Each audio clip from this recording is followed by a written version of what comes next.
الصلاة والسلام عليك يا رسول الله الصلاة والسلام عليك يا حبيب الله الصلاة والسلام عليك يا نبي الله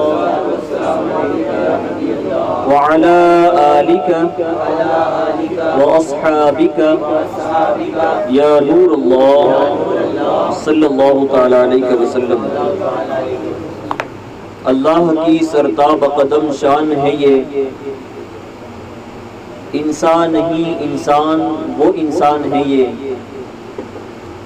قرآن تو ایمان بتاتا ہے انہیں، اور ایمان یہ کہتا ہے میری جان ہے یہ۔ نبی پاک صلی اللہ علیہ وسلم کے میلاد منانے کا ثبوت بحمد اللہ تعالی قرآن مقدس میں نہ صرف ایک بلکہ متعدد آیتوں سے ملتا ہے، اور اسی طرح احادیث کریمہ میں سے بھی نبی پاک صلی اللہ علیہ وسلم کے میلاد طیبہ کو منانے کا جواز ملتا ہے۔ ایک مختصر سے وقت میں میں آپ کے سامنے 3 آیتوں کو بیان کروں گا، اور ان 3 آیتوں کو آپ بغور سماعت کریں انشاءاللہ تبارک و تعالی۔ آپ ان 3 آیتوں کو سن کر اس قدر مطمئن ہو جائیں گے میلاد منانے کے حوالے سے کہ کسی دوسری دلیل کی حاجت آپ کو نہیں باقی رہے گی۔ اور جن آیات کو میں آپ کے سامنے بیان کروں گا، آپ نے سنا ہوگا کہ قرآن کی تفسیر ہوتی ہے، جس طرح حدیث کی تشریح ہوتی ہے اسی طرح قرآن کی تفسیر ہوتی ہے، اور قرآن کی تفسیروں میں بھی الگ الگ کیٹیگری ہوتی ہے۔ قرآن کی تفسیر قرآن کی آیتوں کے ذریعے، یہ ایک کیٹیگری ہے۔ قرآن کی تفسیر احادیث کے ذریعے، یہ ایک تفسیر کی قسم ہے۔ قرآن کی تفسیر علماء کے اقوال کے ذریعے، غرض کے تفسیر کی بھی الگ الگ قسمیں ہوتی ہیں۔ تو انشاءاللہ تبارک و تعالی ہم عید میلاد النبی صلی اللہ علیہ وسلم کو منانا جائز بلکہ مستحسن ہے، اس کا ثبوت قرآنی آیات کے ساتھ ساتھ تفسیر القرآن بالقرآن جو تفسیر کی سب سے اعلیٰ قسم ہے، اس کے ذریعے انشاءاللہ تبارک و تعالی سماعت کریں گے۔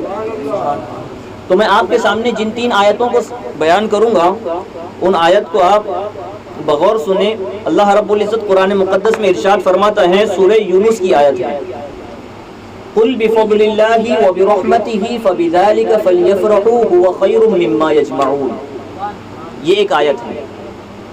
دوسری آیت میرے مکمل بیان کا جو خلاصہ ہوگا، میں آپ کو پہلے ہی تینوں آیت کو سنا کر دکھاتا ہوں، کیونکہ میرا مقصد بیان کرنا نہیں ہے، میرا مقصد آپ کے دلوں میں عید میلاد النبی صلی اللہ علیہ وسلم منانا جائز و مستحسن، اور اس کا ثبوت قرآن و حدیث سے ملتا ہے، اس کو بٹھانا ہے۔ تو میں جن 3 آیتوں کو بیان کروں گا، سب سے پہلے ان تینوں آیتوں کو میں آپ کے سامنے بیان کرتا ہوں۔ پہلی آیت جس میں اللہ رب العزت نے سورہ یونس کی آیت میں ارشاد فرمایا، قُلْ بِفَضْلِ اللَّهِ وَبِرَحْمَتِهِ فَبِذَلِكَ فَلْيَفْرَحُوا هُوَ خَيْرٌ مِّمَّا يَجْمَعُونَ۔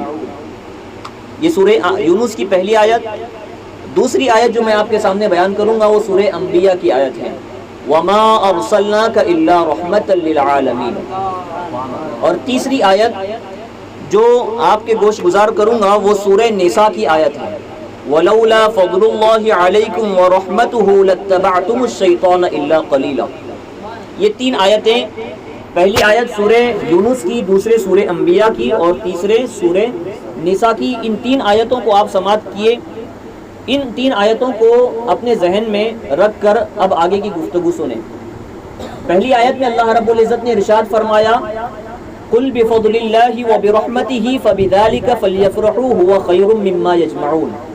ترجمہ یہ ہے کہ اے محبوب آپ فرما دیں، بِفَضْلِ اللَّهِ وَبِرَحْمَتِهِ، اللہ کا فضل اور اس کی رحمت، فَبِذَلِكَ فَلْيَفْرَحُوا، اور اللہ کا فضل اور اس کی رحمت، یہی 2 چیز ایسی ہے، فَلْيَفْرَحُوا، مومن ان دونوں چیزوں کے حاصل ہونے پر خوشیاں منائیں۔ قُلْ بِفَضْلِ اللَّهِ وَبِرَحْمَتِهِ فَبِذَلِكَ فَلْيَفْرَحُوا اے محبوب آپ فرما دیں کہ اللہ کا فضل اور اس کی رحمت اور انہی دو چیزوں کے حاصل ہونے پر مومنوں کو چاہیے کہ خوشیاں منائے. اور یہ خوشیاں منانا کیا ہے؟ ہوا خیر مما یجمعون، وہ سال بھر محنت کرتے ہیں، زندگی بھر جو پونجیاں جمع کرتے ہیں، زندگی گزارنے کے لیے جو مال و دولت جمع کرتے ہیں، یہ مال و دولت جمع کرنے سے بہتر یہ ہے کہ اللہ کا فضل اور اس کی رحمت کے حاصل ہونے پر خوشی منائیں. یہ ایک آیت ہوئی جس کا ترجمہ میں نے آپ کے سامنے بیان کیا. اب اس آیت میں آگے کی دو آیتوں کو سمجھنے کے لیے دو چیزوں کو سمجھنا ضروری ہے. ایک اللہ کا فضل اور اس کی رحمت، دو چیزوں کو اس میں بیان کیا گیا. قل بفضل اللہ وبرحمتہ، اللہ کا فضل اور اس کی رحمت. اب اس آیت میں دو چیزوں کو آپ ملحوظ رکھتے ہوئے باقی کی دو آیتوں کی طرف چلیں. میں نے آپ کے سامنے عرض کیا کہ عید میلاد النبی صلی اللہ علیہ وسلم منانا یہ قرآن مقدس کی آیتوں کے ذریعے اور تفسیر بھی تفسیر القرآن بالقرآن جو تفسیر کی سب سے اعلیٰ قسم ہے اس کے ذریعے ثابت ہوتا ہے. تو اب اس چیز کو سمجھنے کے لیے کہ اللہ نے یہاں پر اس آیت میں فضل اور رحمت کا جو لفظ استعمال فرمایا ہے، تو فضل اور رحمت کا آخر معنی کیا ہے، کس کو فضل اور رحمت کہا گیا ہے. تو اس فضل اور رحمت کو سمجھنے کے لیے جب ہم قرآن مقدس کی دوسری آیتوں کو دیکھتے ہیں تو اللہ رب العزت سورہ انبیاء کی آیت میں واضح صراحت کے ساتھ یہ استعمال فرماتا ہے نبی پاک صلی اللہ علیہ وسلم کے لیے لفظ وما ارسلناک الا رحمتا للعالمین، کہ اے محبوب ہم نے تمہیں تمام عالمین کے لیے رحمت بنا کر بھیجا. سبحان اللہ. اس آیت میں اللہ رب العزت نے اپنے نبی پاک صلی اللہ علیہ وسلم کے لیے مخاطب کا صیغہ استعمال فرماتے ہوئے فرمایا کہ اے محبوب تم رحمت للعالمین ہو. یہاں پر رحمت کا لفظ استعمال فرمایا. اب پچھلی آیت میں دیکھیں، دوبارہ پچھلی آیت کی طرف چلیں. فرمایا قل بفضل اللہ وبرحمتہ، اللہ کا فضل اور اس کی رحمت کے حاصل ہونے پر خوشی مناؤ. اور یہاں پر نبی پاک صلی اللہ علیہ وسلم کو رحمت کا لفظ وہ بھی مخاطب کے الفاظ سے استعمال کر کے کہا گیا. تو معلوم کیا ہوا کہ نبی پاک صلی اللہ علیہ وسلم کیا ہے، اللہ رب العزت کی رحمت ہے. اب دوسری آیت میں چلیں. یہاں پر پہلی آیت میں اللہ رب العزت نے فضل کا بھی لفظ استعمال فرمایا ہے.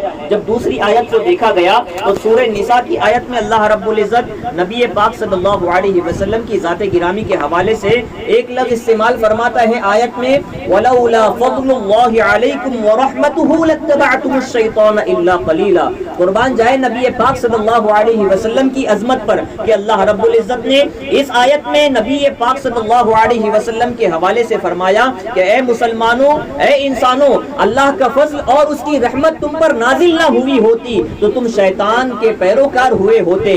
یہاں پر فضل اور رحمت کا مطلب کیا ہے؟ نبی پاک صلی اللہ علیہ وسلم جب تشریف لائے تبھی تو ہم جو ہیں شیطان کے پیروکار ہونے سے بچے ہیں. یہاں پر سورہ نساء کی آیت میں اللہ فرماتا ہے اللہ کا فضل اور اس کی رحمت تم پر نہ ہوتی تو تم شیطان کے پیروکار بنے ہوتے.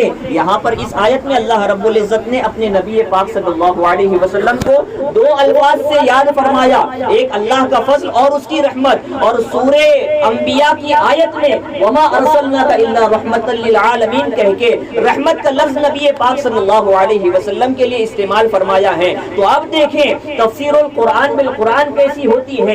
پہلی آیت میں اللہ فرماتا ہے قل بفضل اللہ وبرحمتہ فبذلک فلیفرحوا هو خیر مما یجمعون، کہ اے مسلمانوں اللہ کا فضل اور اس کی رحمت جب حاصل ہو جائے تو انہی دو چیزوں کے حاصل ہونے پر اللہ رب العزت کی بارگاہ میں جو ہے خوشی کا اظہار کرے. نبی پاک صلی اللہ علیہ وسلم جو ہے اللہ کا فضل و رحمت ہے. یہ دونوں باقی آیتوں سے معلوم ہوا کہ جب فضل و رحمت پر خوشی منانا ہے اور فضل و رحمت نبی پاک صلی اللہ علیہ وسلم کی ذات بابرکت کو خود اللہ رب العزت نے دیگر مقامات پر یاد فرمایا ہے، تو کیوں نہ نبی پاک صلی اللہ علیہ وسلم کی ذات بابرکت جس کو خود رب تعالیٰ نے فضل و رحمت کہا ہے اور یہاں پر فضل و رحمت کے حصول پر خوشیاں منانے کا حکم دیا ہے. اب بتائیں کہ جب نبی پاک صلی اللہ علیہ وسلم کی ذات بابرکت کا حصول ہوتا ہے، اللہ کا فضل بھی حاصل ہوتا ہے، رحمت بھی حاصل ہوتا ہے، تو جو ہم خوشیاں منا رہے ہیں بلا شبہ یہ اللہ رب العزت کے حکم پر نہ صرف عمل ہے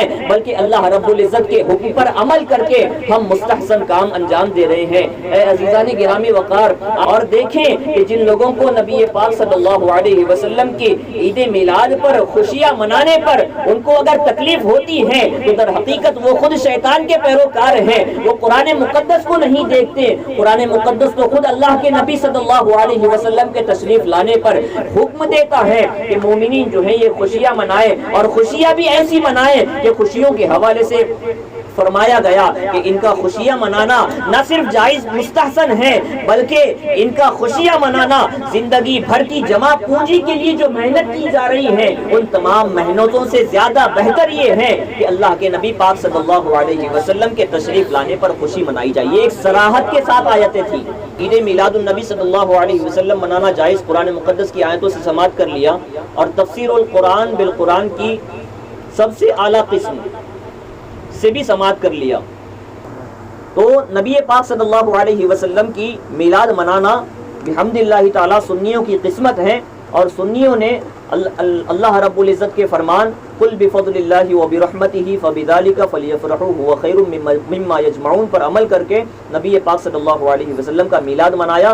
ہم خوش بخت ہیں کہ اللہ رب العزت نے ہمارے دلوں کو نبی پاک صلی اللہ علیہ وسلم کی تعظیم سے معمور فرمایا اور ان کی میلاد محفل ان کی جو ہے محفل میلاد کو منعقد کرنے کی توفیق عطا فرمائی. اللہ رب العزت کی بارگاہ میں دعا ہے کہ ہمیں کہنے سننے سے زیادہ عمل کرنے کی توفیق عطا فرمائے. نبی پاک صلی اللہ علیہ وسلم کا سچا عاشق بنائے. نبی پاک صلی اللہ علیہ وسلم کی تعلیمات پر عمل کرنے والا سنی صحیح العقیدہ مسلمان بنائے اور تادم حیات اسی پر قائم رکھیں اور اسی پر موت عطا فرمائے. وما علینا الا البلاغ. السلام علیکم ورحمۃ اللہ تعالی وبرکاتہ. صلاۃ السلام کے لیے کھڑے ہو جائیں.